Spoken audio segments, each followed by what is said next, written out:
So what the heck is precision medicine? We talk about this a lot, and this is what we practice at our clinics, but we've never really described exactly what it is. Well, we did recently with Ben Greenfield on his podcast, and we want to share that with you. And if you're as big of a fan of Ben as we are, then come to the castle and meet him on April 6th when Mike and I are going to be teaching a course with him. wildhealthpodcast.com/events is where you'll register. It's going to be an incredible time. We hope to see you then. And for now, enjoy this conversation with Ben on exactly what is precision medicine.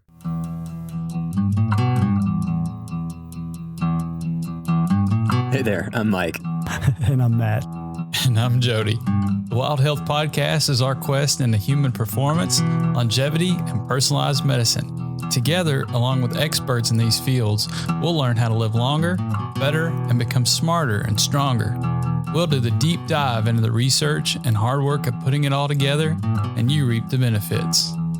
All right, so you're about to hear an interview with a couple of my physician buddies who are wicked smart, and they're in the realm of regenerative medicine and doing some pretty good functional medicine and integrative medicine protocols. These cats are located down in Kentucky. We talked towards the end of the show about how you can come hang with us all in Kentucky at this giant castle for this retreat that I'm going to be doing down there. So stay tuned for the end of the show, and towards the middle of the show, I have an announcement about a couple of other very cool events. So I'll be back at you here in just a little bit to let you know about those.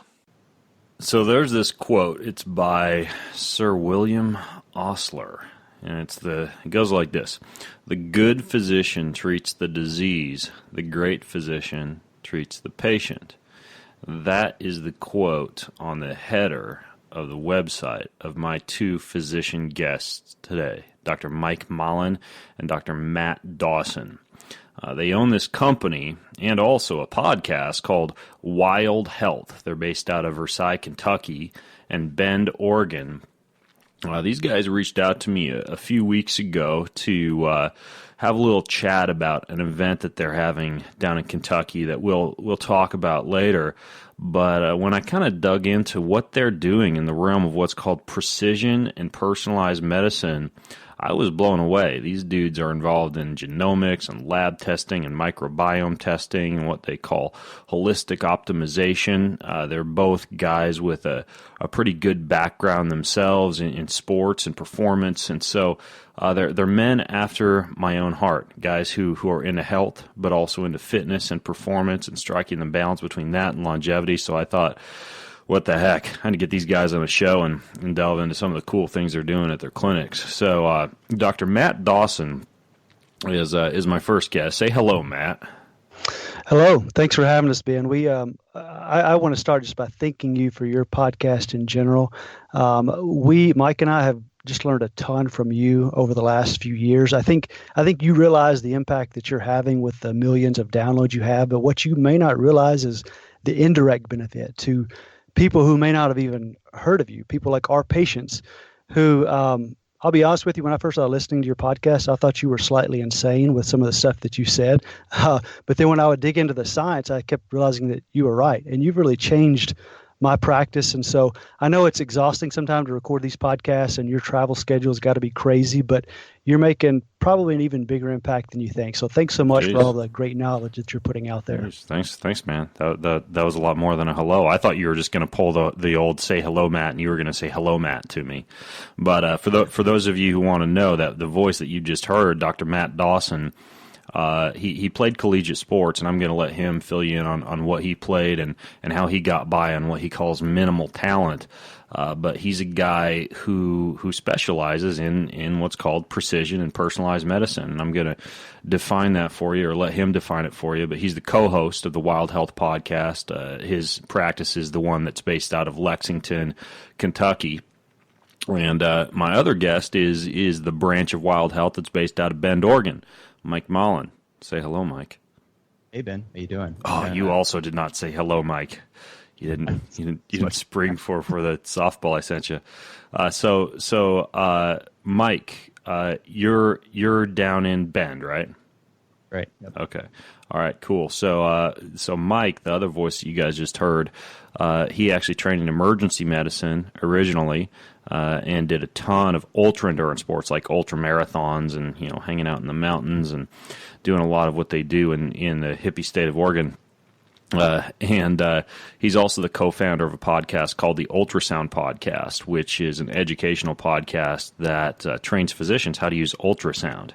Geez, you want to talk about a niche podcast? That's about as niche as it gets. But anyway, so these two guys are partnered up, and they run Wild Health. So before we delve in, I just have a quick question. Matt, I was intrigued by the section of your bio where you say you learned to play 2 sports in college even with minimal talent. What was your strategy there, and what did you play? Yeah, I played in high school. I played most of the sports, but the only ones I was good enough to get any scholarship offers in were tennis and soccer.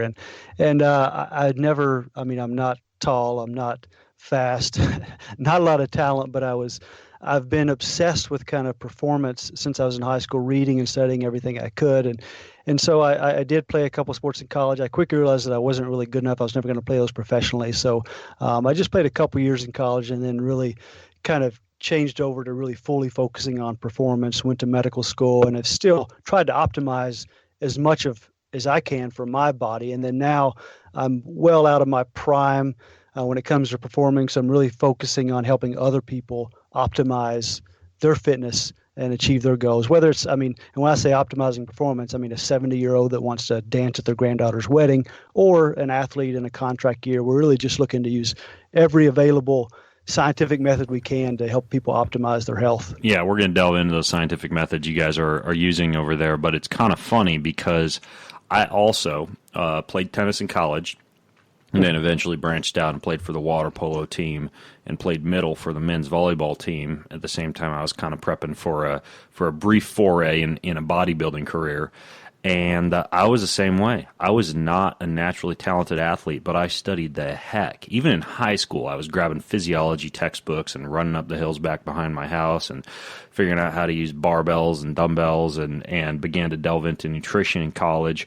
And I was the same way. I think that was my first foray into that oft overused term now called biohacking, where I had to figure out ways to train in a very smart manner that allowed me to get past some of my I guess my lack of talent. I'm not that coordinator, that athletic of a guy, but I work out hard and I study the heck out of this stuff. And I think it helps out a little bit. And again, I don't want to lead anybody the wrong way. I'm not saying like you get past performance decrements by using supplements or by injecting compounds into your body or getting stem cell or NAD IVs or any of these crazy things folks are doing. Like, you still have to put in the hard work. But where I think the value lies is when you also educate yourself, which it sounds like you did, Matt. Absolutely. And study your sport, study sport specificity. I mean, if you feel like you want to succeed in your sport, whether it's Ironman triathlon or Spartan racing or CrossFit or anything else, man, sometimes getting to the library helps. Another one of my buddies, and then I'll shut up here shortly and let you guys delve in. Hunter McIntyre, he's a really good obstacle course racing athlete. He's kind of getting into CrossFit now. And a lot of people think of him as kind of a meathead, right? He's kind of a goofy guy on Instagram. He's big, he's built, he's buff. And the thing is, when I talk to Hunter, that dude reads a ton, like multiple books a week, and he's like studying the heck out of this stuff because, and he's also shared this on a podcast that we have called The Obstacle Dominator, he also is not naturally talented. He told me he sucks at ball sports and he's not that coordinated or not naturally coordinated, but the dude has cracked the code on physical performance, and I know he also is a voracious student. So the only place you and I split ways, Dr. Dawson, is you went on to medical school. I got accepted to a bunch of medical schools, but I went into fitness and physiology and what I'm doing now instead. But ultimately, it's a very, very interesting consideration, this idea of educating yourself to be able to overcome minimal talent. So off my soapbox now. Give me the overview of how you guys partnered up and launched Wild Health. Yeah, so Matt and I met about 12 years ago now. We first met in residency in Salt Lake City. We were chief residents and did an ultrasound fellowship together. And then after residency, we started this nonprofit physician education company, which focused on ultrasound education for physicians pretty much all around the world, both the developed and the developing world. And during that whole time, we were really interested in health and our own personal performance, and have always been a bit competitive about it as well.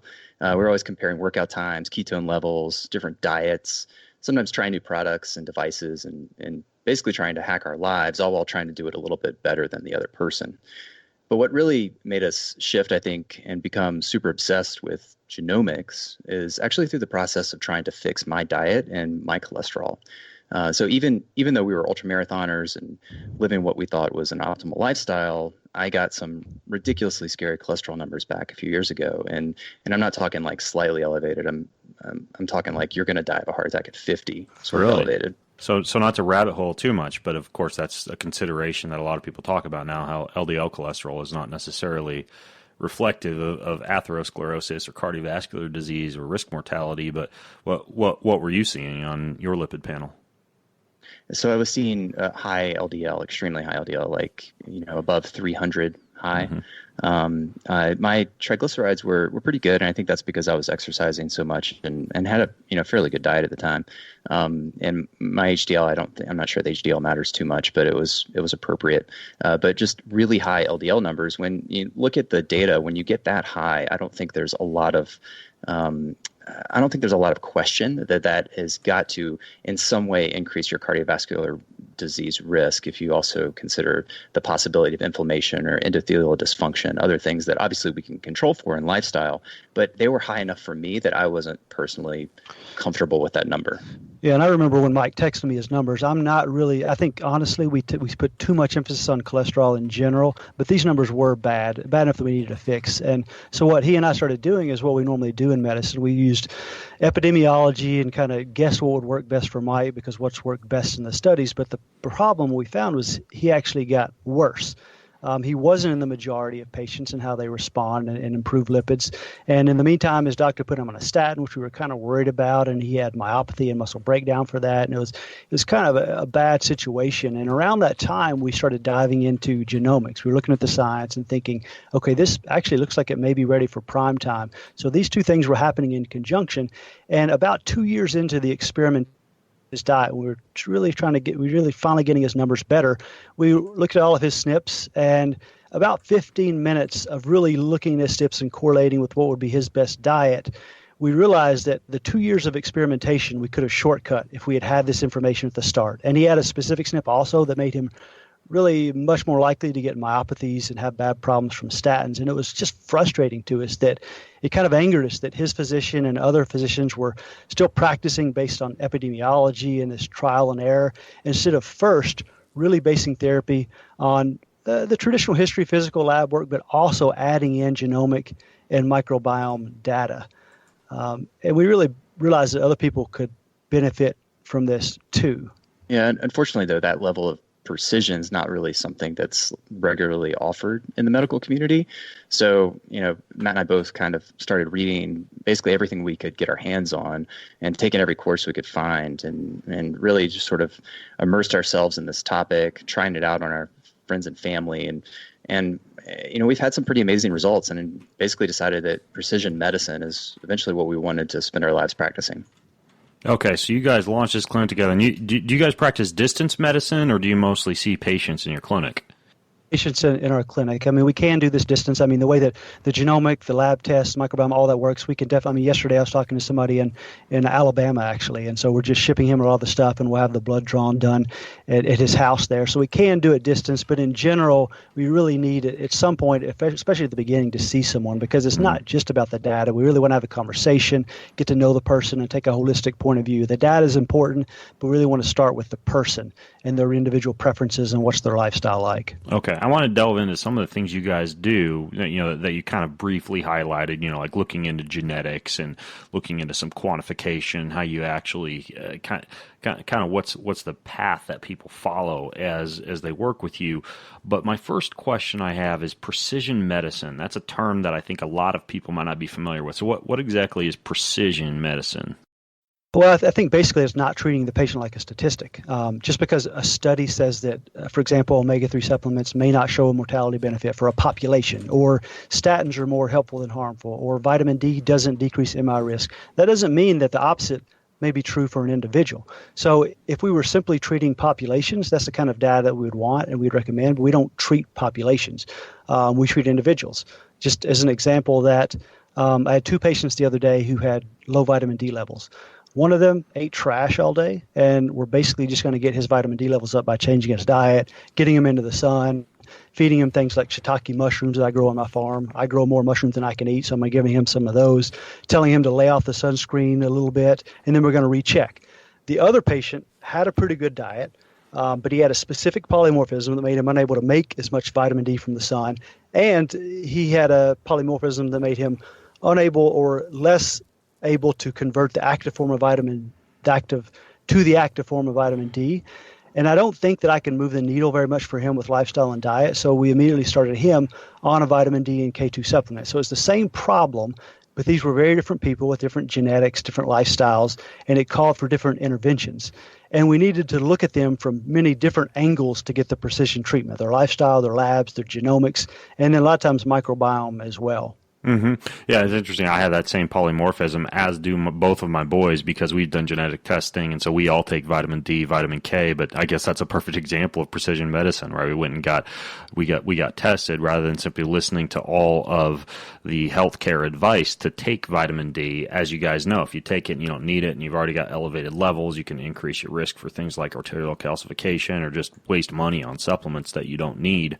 So the other thing that I think is a big topic now in this idea of this new word in my vernacular now, precision medicine, is the idea of machine learning algorithms and artificial intelligence being used to kind of gather all of this data, blood data, urine data, stool data, genetic data, and actually begin to use artificial intelligence or online dashboards or things like that to deliver targeted advice. Are you guys aware of any kind of good movement in that realm, or are you using any of that? Are you looking into it, or is that just like in its infancy and ineffective right now? Yeah, I'm really excited about that. I hope so. I think there's a lot of potential there. Right now, I think the closest we can come to that is the human brain. I would love for there to be a point where a company can take machine learning, take lab data, genomic data, microbiome data, and spit out the perfect diet for someone or a fitness regimen. But it's hard to get the lifestyle factors. Is the person married, to have kids? What's their job? All of that. And I think we really do need to have a clinician taking all those things into account right now. I'm really hopeful that in the future, all of that work that we have to do is kind of done for us, and we can get really good recommendations and just talk with the patient and try to implement it. I don't think we're there yet, but I'm really hopeful. I know there's some companies like Longevity and a few others that seem like they're on the right path, and I'm watching those really closely. But right now, I think the human brain is about as close as we can come to that. Yeah, I interviewed Dr. Chris Mason and Dr. Joel Dudley from Longevity Health, and I'll link to that in the show notes. By the way, the show notes, you guys, for everything you're going to hear, they're at bengreenfieldfitness.com/wildhealth.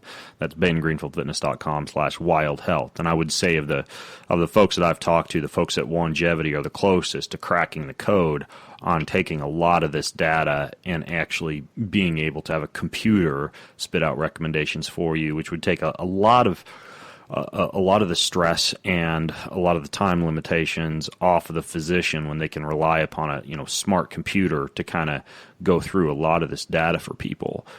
Kind of related to that, do you guys have specific tests that you rely on? Like, is there a gold standard kind of range of tests that you tend to run people through when they come into you? We do.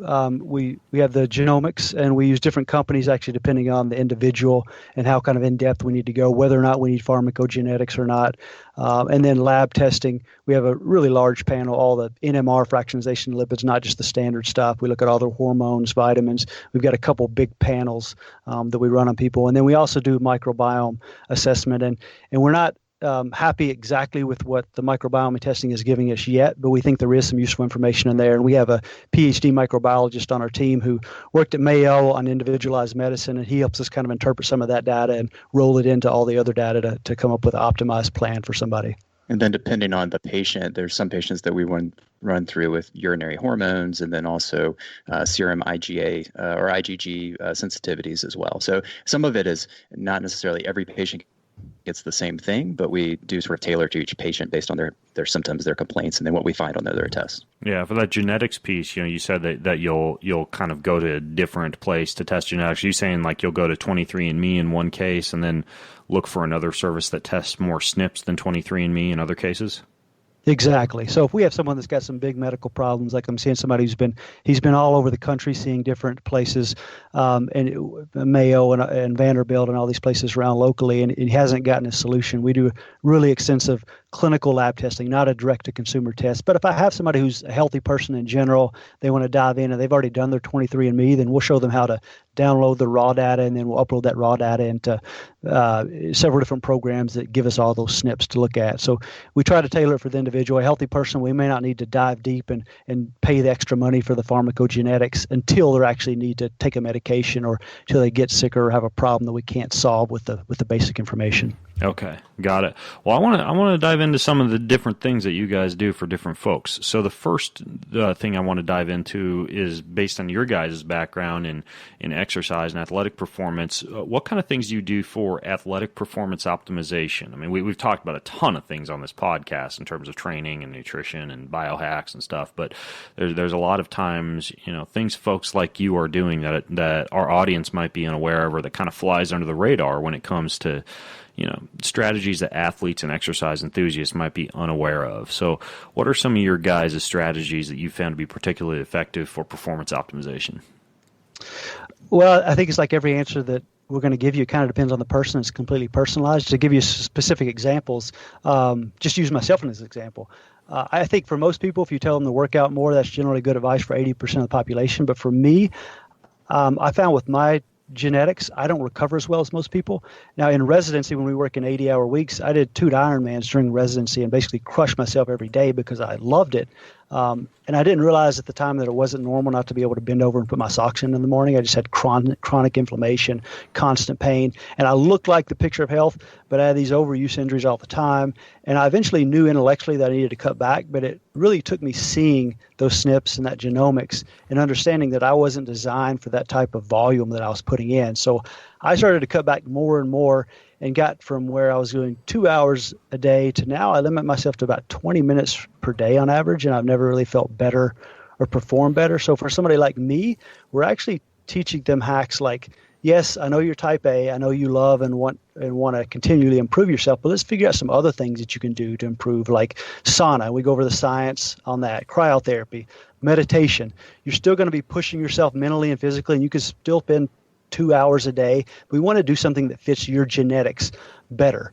And I think everybody right now is talking about the power versus endurance tendency and developing workout programs according to that. To clarify for the audience, you're talking about genetic tests to determine whether you're a power responder or an endurance responder, and then training if you're a power responder with more power, low rep, high weight, short, high intensity interval training, and if you're an endurance responder, training with more high rep, low weight, more kind of cardiovascular training. Yeah, we're doing some of that, and I think there's some validity there. I've seen the studies in Great Britain and soccer players and some other athletes where it does make a difference.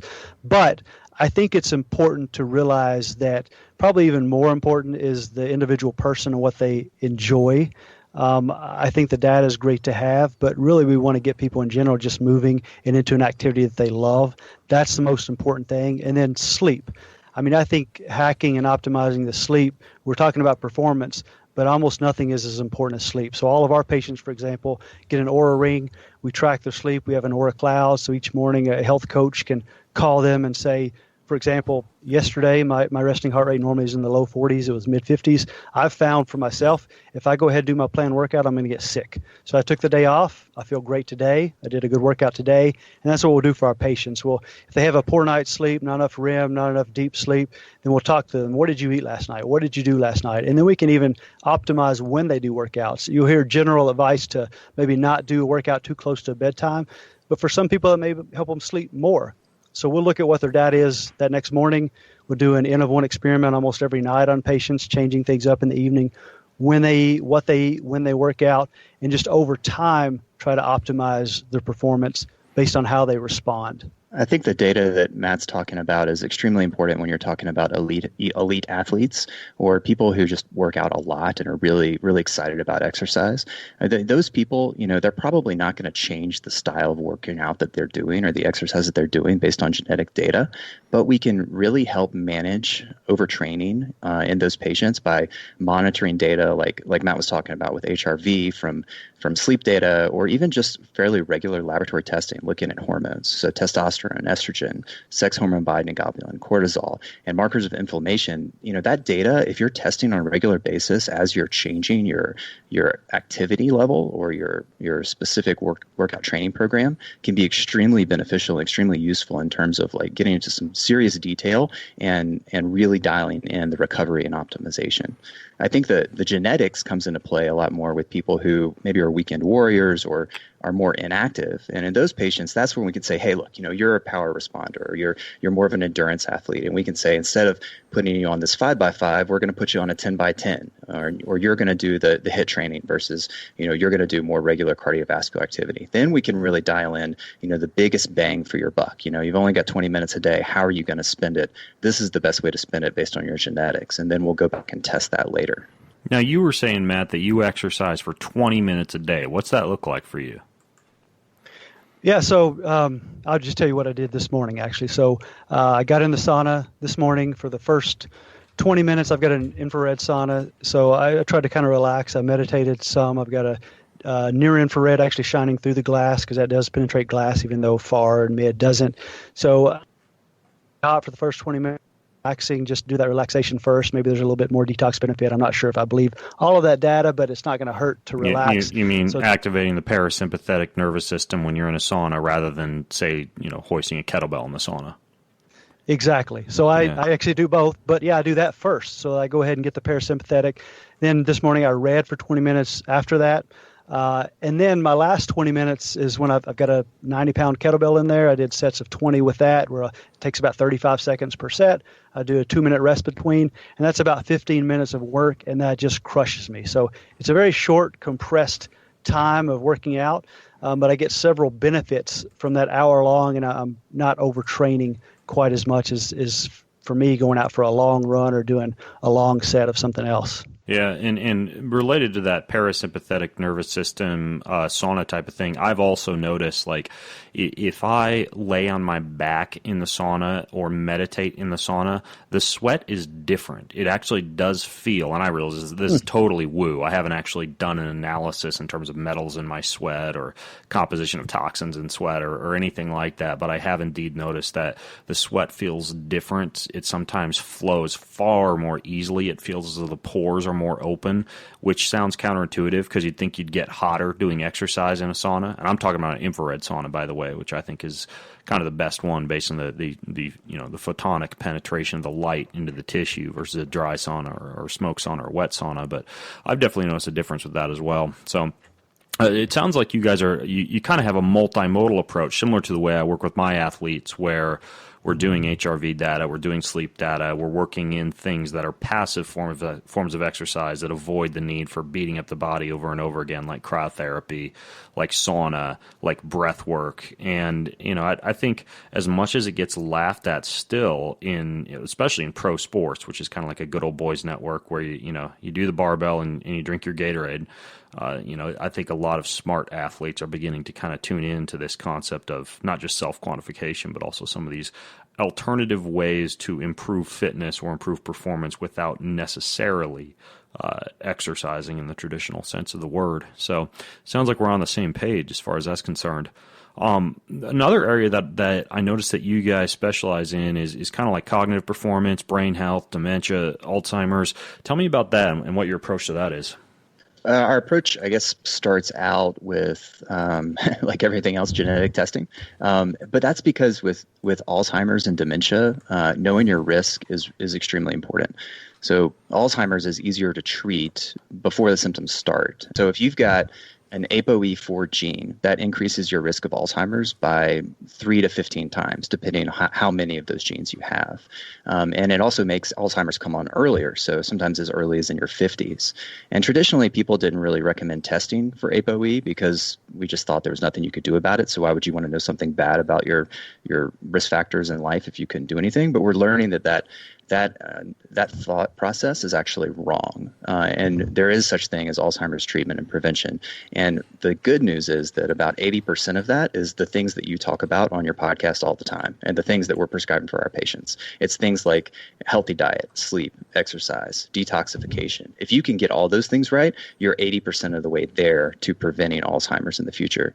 So Matt and I both read and researched the RECODE protocol, which is described pretty well in the book, The End of Alzheimer's by Del Bredesen. And I actually went on and took some classes by Bredesen so that I'm credentialed to actually apply that to patients.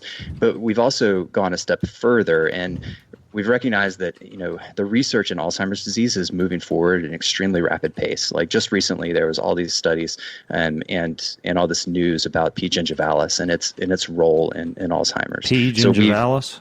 Yeah, that's that bacteria in your mouth that has been found in the brains of patients with Alzheimer's, and now they think there's a significant link to it. We're trying to partner with people so that we can basically use research like that as soon as possible, as opposed to waiting 15 years for randomized controlled trials to take place. We want to use it on our patients who need it now.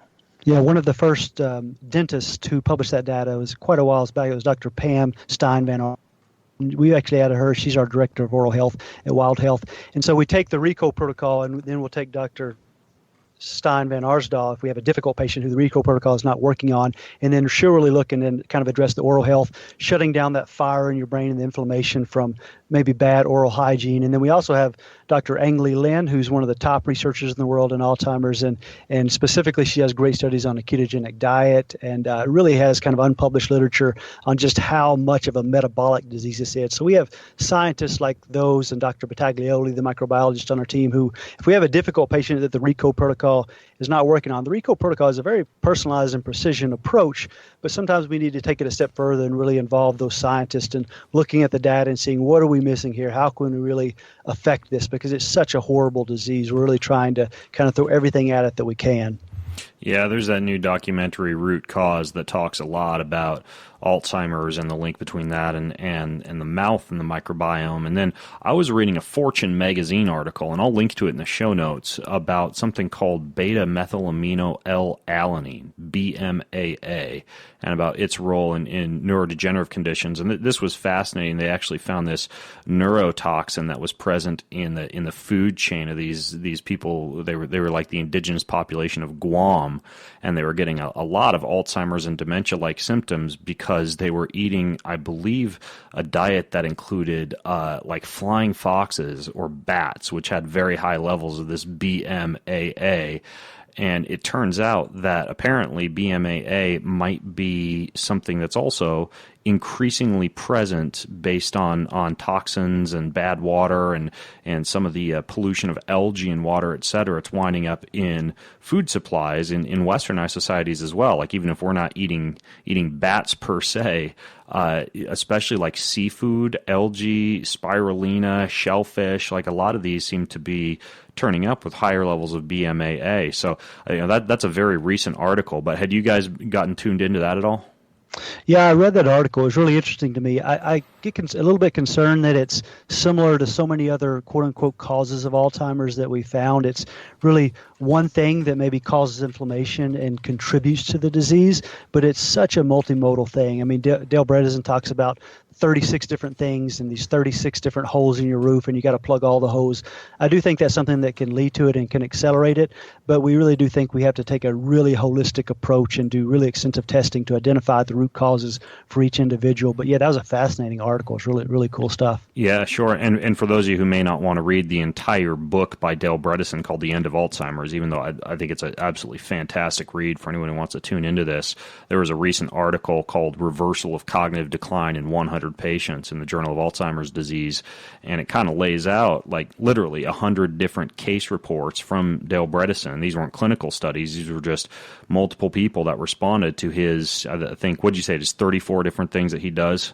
Yeah, 36. Yeah, it's like hyperbaric oxygen therapy chamber and high levels of DHA and a ketogenic diet and photobiomodulation, like these laser lights on the head. And, a lot of times allopathic medicine scoffs at these type of approaches because it's very difficult to do like a double-blinded clinical study on 36 different treatments. But the fact is, I mean, he's got the proof in the pudding right there. This stuff is working, but it's one of those things that again, like a lot of doctors aren't putting into practice simply because it's very difficult to say which one thing is working, and so it throws some people for a loop.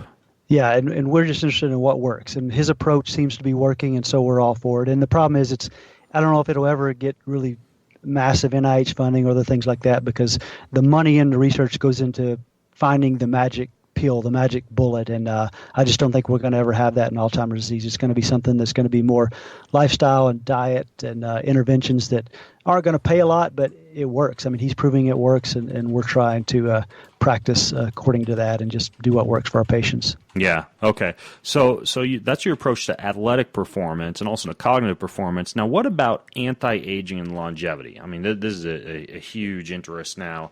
And I know a lot of folks, and you kind of have a little snip on your website about how anti-aging medicine is something that you guys do. What kind of things do you do to enhance longevity or to allow people to feel better as they age? Well, I mean, I think you're the king of that space. I mean, your podcast, you've got a lot of great stuff on there. But for us, kind of the general approach is, I think when people think about anti-aging treatments, their mind immediately jumps to compounds and molecules like metformin, resveratrol, rapamycin, nicotinamide riboside, things like that. And don't get me wrong, I'm a fan of some of those for some people. But to me, the ultimate hack is when I can find an ancient practice that's been done for thousands of years that simulates one of these compounds, which we've seen the scientifically proven biological mechanism. For example, rapamycin.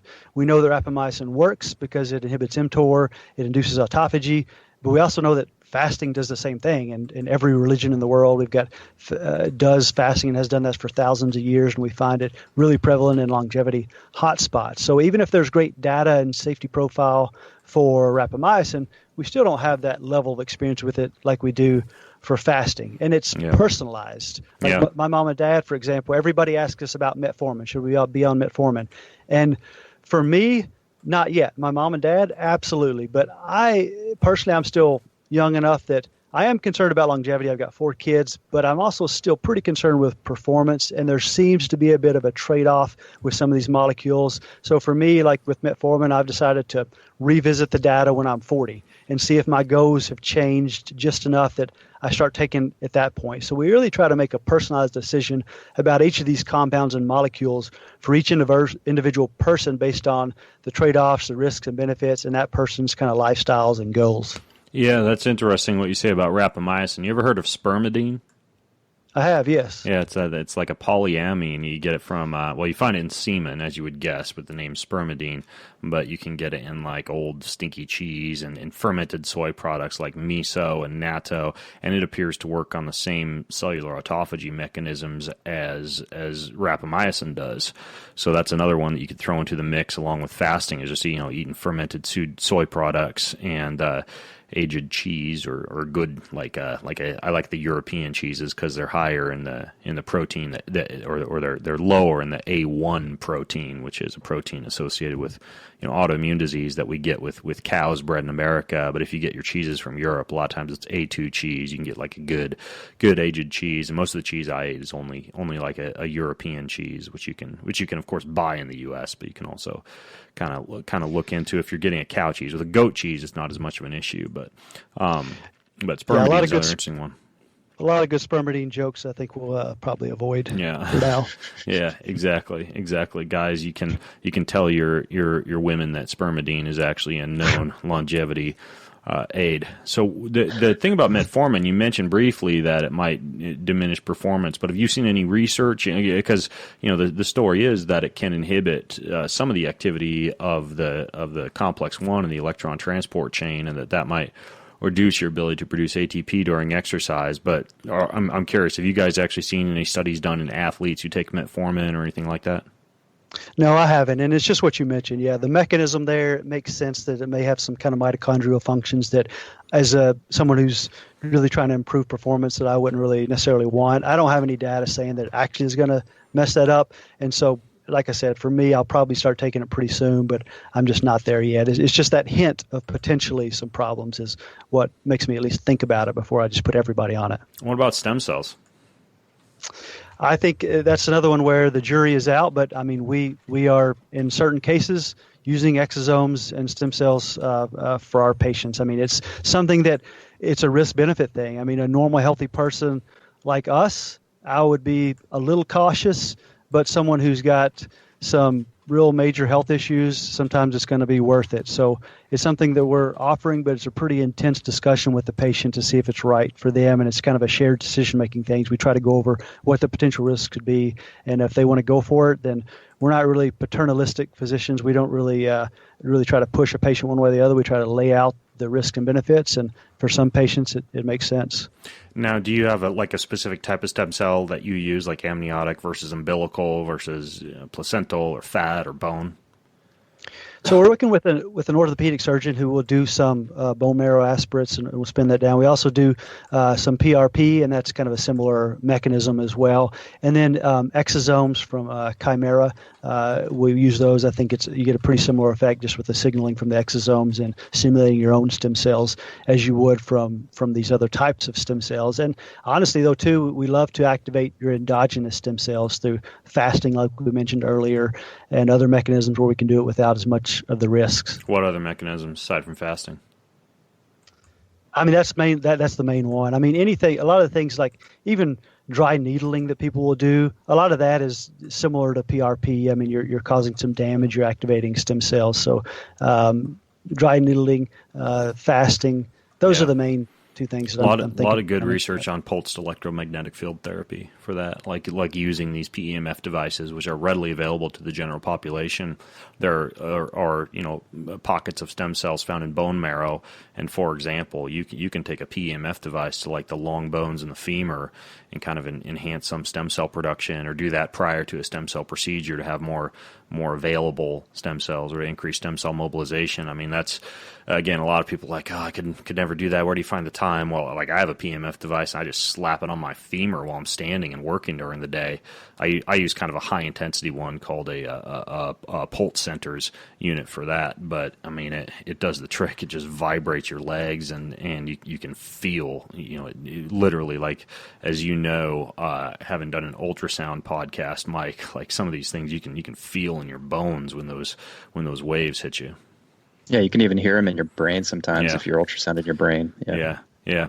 Okay, so in terms of any type of kind of when we're on the realm of anti-aging and longevity and talking about supplements and things like that, do you guys each personally have any kind of supplementation regimen or must-have go-to nutraceuticals or supplements or even medications that you use on a daily basis? Yeah, definitely.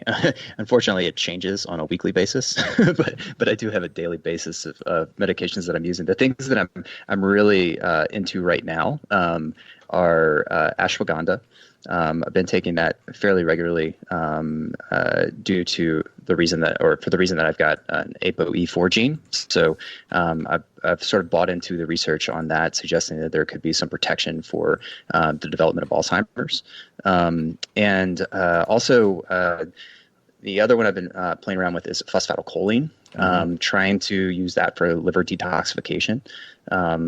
And I've been playing around with that a little bit, although I haven't had a chance to recheck labs to see if I've had any improvement in LFTs from that one. But I'm real interested in getting some labs done on Friday to check that out and see how that one worked. But lots of different supplements. I'm always playing around with something new and then testing to see how my laboratory tests respond to it.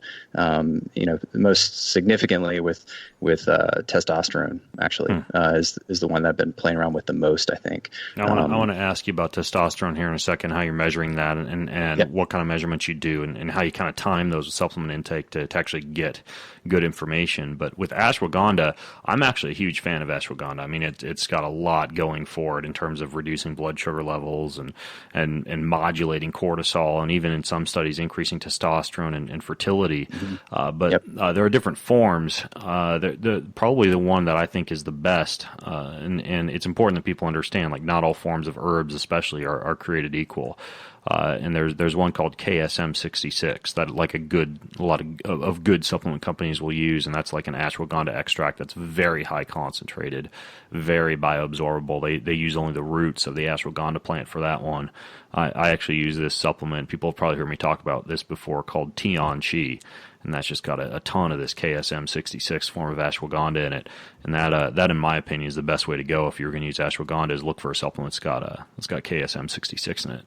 But back to the testing. When you're testing a supplement, like, do you allow a certain number of days for it to build up in the system before you go and do some kind of a test? And also, kind of a two-part question. You mentioned testosterone. How are you monitoring testosterone in response to some of these supplements that you're using? So definitely want to allow for some time for the supplement to build up in your system. I generally think that it takes about 5 days of taking a supplement to get it to what we call steady state.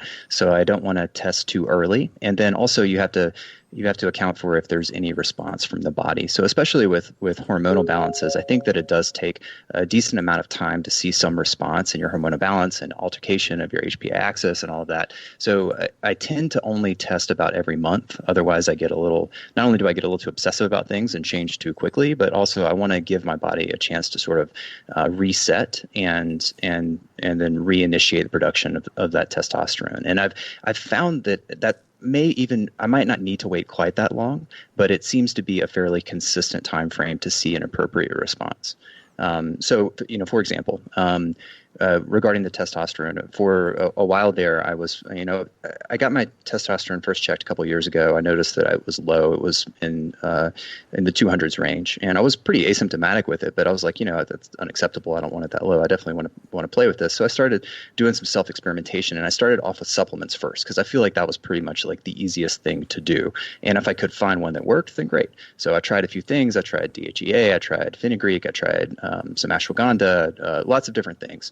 And basically found little to no response. And then I tested with basically a month of doing nothing but trying to sleep better, working out less. So I decreased my endurance from 6 to 7 times a week to 3 or less. I increased power movements, and I increased strength training. I started using a Juve light on a daily basis, and I started sleeping and tracking my sleep with an Oura ring. And within a month, had a doubling of my testosterone, which is, way greater than I got with any other supplementation. I think that's kind of like the Alzheimer's stuff, though. It's tough to say which one thing worked, but sometimes it doesn't matter, right? It's a multimodal approach, and you can simply, rather than saying the Juve light worked, you can say this cluster of strategies works, right? Exactly. Yeah. And I think if we can get patients there, then it doesn't really matter how we get there. We just have to find the right combination of things to get the patient to the right place. And I think, looking back on it now with with a hindsight, I realized like I was working out way too much. I was overtraining. I wasn't sleeping enough. It's like all the basics were off. So why try fixing it with supplements when the basics aren't even there in the first place? Mm-hmm. When on our current world we live in is basically designed to make our hormones be out of whack. We've got horrible sleep schedules. We have hormones in our meat, all the interrupting compounds that are in our lives, the stress of our busy lives. And when I think about all that, it's honestly surprising to me when someone does have perfectly balanced hormones. The answer, though, I think, isn't to start chasing our tails and to put everybody on hormone replacement therapy and slather the body up with testosterone cream. The first step is testing to see if there's an imbalance, and then a conversation and education with the patient, because we usually can identify the biggest cause of the disruption just by going over a quick checklist of, okay, how do you sleep? We'll look at the sleep with Oura Ring. What are your dietary habits? What's your normal daily activities? What's your workout regimen like with Mike? And we know all those hacks to improve testosterone, and we've got a lot of things that we can try, but we need to identify the root cause first, and then spend some time on lifestyle before we even discuss any sort of hormone supplementation or anything like that. How do you measure testosterone? A combination of serum and urinary hormone metabolites. Okay, gotcha. Like a Dutch test, or? Yep. Okay. Yeah, we use the Dutch test. That's actually I'm not as sold on the Dutch test for men. I still think it's beneficial, but I think it's key for women. Really? Why is that? Because for multiple reasons. So with women, especially perimenopausal and premenopausal women, there's so much fluctuation of estrogen and progesterone throughout their cycle that if you just do a single serum test, it really, unless you know exactly what day of their cycle they're on, it's a very little benefit. And you also don't know how they're responding throughout the rest of their cycle. Dutch offers a test where you can basically, get urine every single day for the entire cycle, and you can map out their progesterone and estrogen changes throughout the entire cycle. So I think it's extremely beneficial in determining if somebody's got estrogen dominance, or if their estrogen's getting too low. It's just a totally different way than just a single serum test that makes it much more easy to figure out how to intervene. Yeah, I actually like it for guys too. I mean, for those of you who don't know, the Dutch test is measuring. It's a urine test. I have a whole podcast on it. Go to bengreenfieldfitness.com/wildhealth, and I'll link to. Actually, I've got 2 big podcasts on the Dutch test. But in a nutshell, it's a urinary measurement. You're peeing multiple times per day. Then you send it into the lab. And what you get back is not just your levels of, say, testosterone or cortisol or melatonin or estrogens or progesterone or any of these other things that are being produced by your endocrine system, but you'll also get kind of like the upstream metabolites of those and the downstream metabolites of those. So you could say, well, hey, my cortisol is high, but my cortisol is high because I got a bunch of cortisol metabolites, and it appears that maybe cortisol is or low cortisol metabolites, right? Like cortisol is getting produced, it's hanging around the bloodstream, and maybe it's not that I'm producing too much cortisol, it's just not getting broken down in the way that it should, which can indicate things like a hypothyroid issue or something else interfering with normal cortisol metabolism. So rather than you just saying, oh, I got to figure out a way to lower my cortisol, well, no, maybe you need to work on your thyroid, or maybe you need to adjust your diet. And so there's all sorts of very interesting data you can collect from it, but I'll link to that one in the show notes if you guys want to learn more about the Dutch test.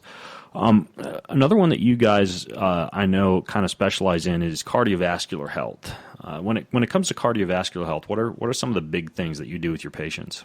Well, there's, so many. In a lot of ways, it's similar to dementia in that there's, it's multifactorial. There's lots of things that are causing cardiovascular disease, and it's also a huge problem, right? Just like dementia affects a huge part of the population, cardiovascular disease is the number one killer. So it really requires, unfortunately, a very multimodal approach, again, where, the primary interventions probably account for about 80% of the benefit, and those include things like diet and lifestyle interventions. But what we try to do is focus on 3 primary areas, and I think these are the primary factors for cardiovascular disease, and that's inflammation, endothelial dysfunction, and a high LDL particle count. I think those 3 things are the 3 things that most people would agree are the cause of most cardiovascular disease. And we want to attack each one of those directly. So inflammation, for example, a complicated chronic disease process can originate from all kinds of different things, from overtraining and running too much to food sensitivities and a leaky gut. So really taking a very broad approach to identify the presence of inflammation and then trying to figure out how to correct it. It's a tough, but it's a crucial part of the process. Endothelial dysfunction. Now, this one's a little bit harder to test for, requires some sort of hard to find lab tests, but it's fairly easily treated in that you can treat people's blood pressure, you can get them to start using the sauna, you can have them eat chocolate, polyphenols, things that can improve your endothelial dysfunction and improve the amount of nitrous oxide in your endothelium. And then there's cholesterol. So we mentioned cholesterol earlier. This one is challenging and really has to be personalized to each patient. There's lots of patients out there that absolutely want nothing to do with a statin, and I personally hate putting people on medications, especially if it's going to be for the rest of their life. I understand how what kind of burden that is, but sometimes the risk is too great, and they really do need to be on some sort of medication to reduce their cholesterol. But if we are going to go down that route, then I want to do that from a very precise in a very precise way, so that we're actually treating the elevated cholesterol based on the reason for it. So is it because you produce too much? Is it because you absorb too much? Or is it because you don't clear enough?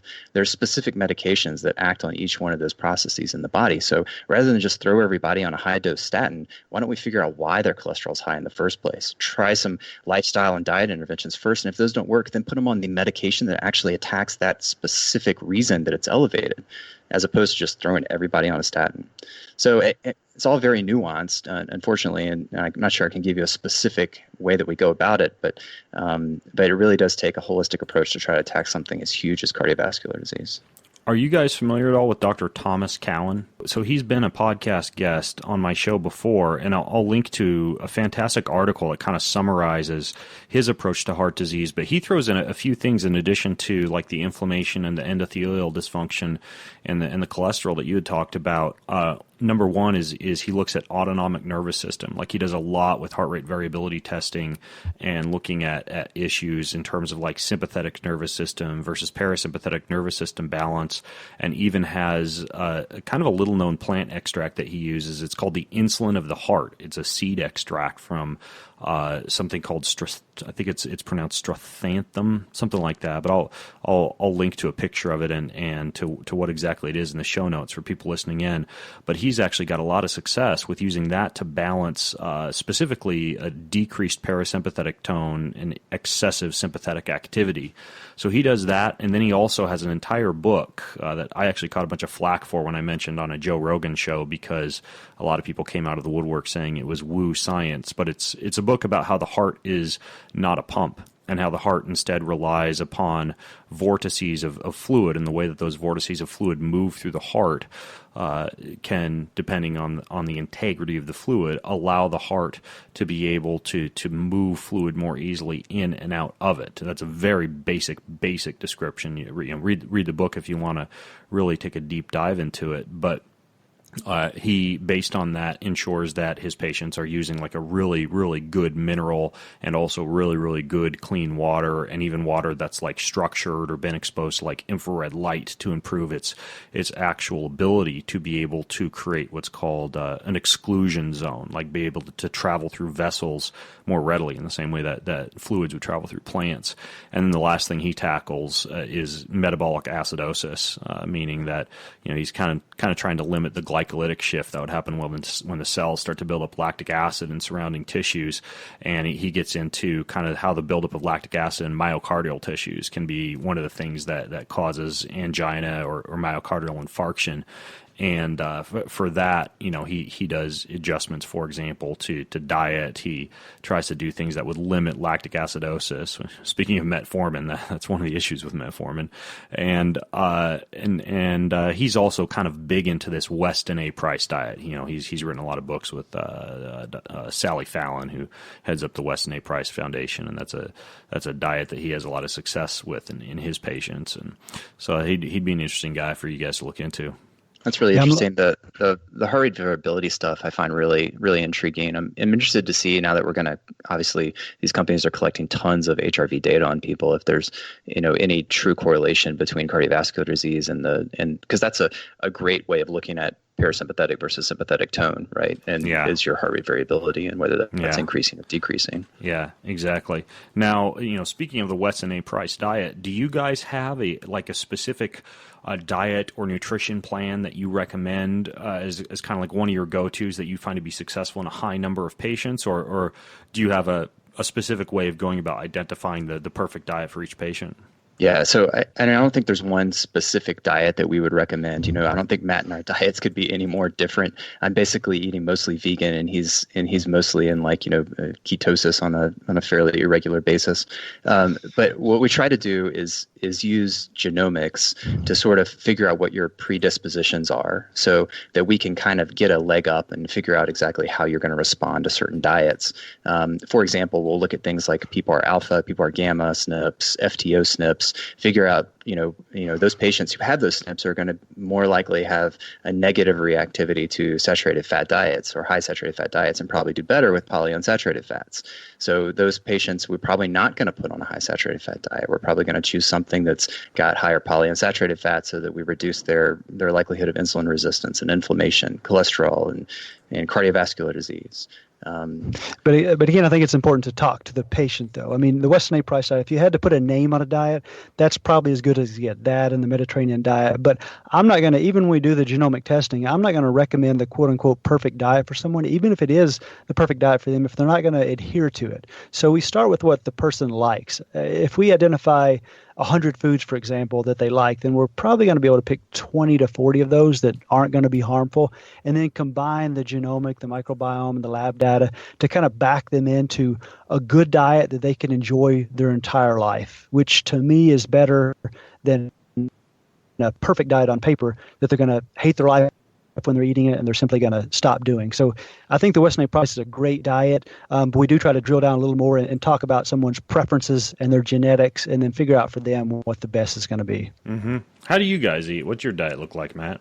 I eat, I'm trying to figure out how to summarize it the best. I do eat ketogenic quite a bit. I cycle in and out of ketogenesis. I think there's some big benefits to ketones, but at the same time, I'm just a huge fan of plants in general. It's a plant-based diet, but I try to get ketogenic as often as I can. The way that I do that is a really compressed feeding window. So each day I've got kind of a fasting period. As small as I can get that feeding window, the smaller the better, and then just as nutrient dense as possible. So plants. So I never eat really breakfast. I usually eat by around noon.